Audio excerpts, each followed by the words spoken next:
What up, though? So I need y'all advice or opinion on this, right? So as a sports capper, I was explaining the other day, it's a lot harder to do bets because you have to get these bets out to thousands of people a day before or usually hours before versus a regular better, which always was.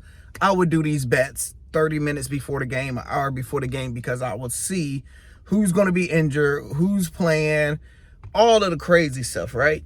This happened last playoffs.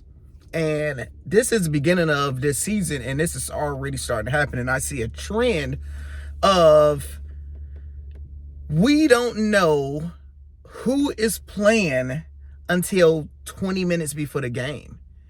And it's like it complete like yesterday. Yesterday, we put in our bets. I do a video. I show you guys. And I believe RJ Barrett, they announced him out 20 minutes before the game. Hours before the game, they said Fox is going to play. So, like, this, you had OG on Toronto not playing. So, these are 3 games. Like, 80% of my bets are affected by this. So, I wouldn't have took Toronto spread yesterday. I would have added some New York people on my, I would have did a lot of different things. So I'm like, what do I do moving forward? Because it's like a catch-22. So you got to think of from the logical side and you got to think of it from the business side. The business side is I do this full time, so I make my money primarily from Patreon.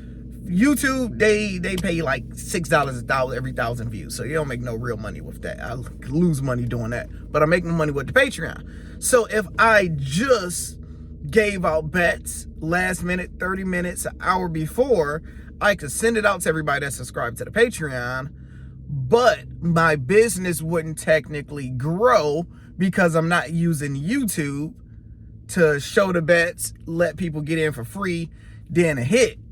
So it's like, that's the sad part. Like, then I'm trying to think of like, how should I freaking do it? So that's what I'm heading to the gym. And it sucks because I'm not excited to place bets yet because it becomes luck after a certain point where it's like, yeah, you have good bets, but this person out, this person in. Like, prime example, with the Toronto game yesterday, with OG being out, and you see we had Scotty Barnes, we had him for points in some places, we had him for rebounds, we had Toronto to win. The reason Toronto started getting blown out, and it's like, bro, why are they down by like 20, 30? When you have a starting 5, and this person go out, so you got this.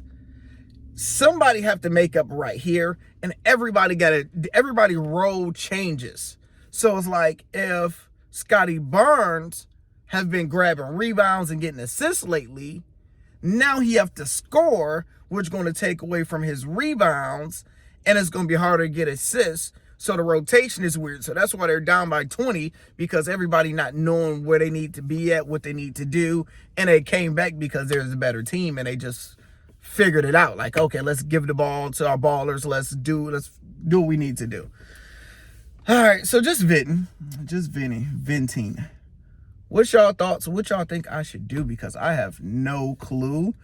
It make it so much harder to win not knowing who's playing. My suggestion will be to the NBA. I can't wait to be able to talk to NBA because y'all want to introduce new ESPN betting every single game we watching. Y'all talking about FanDuel. We seeing commercials. Y'all are promoting sports betting for us bettors, but y'all not giving us a fair shake with it. So y'all need to turn into like how MLB give us the lineup an hour or 2 hours before the game. Y'all need to have a cutoff lineup where it's like, hey, 2 hours before the game, it's either you playing or you not playing, because we need to get this in for the sports bettors.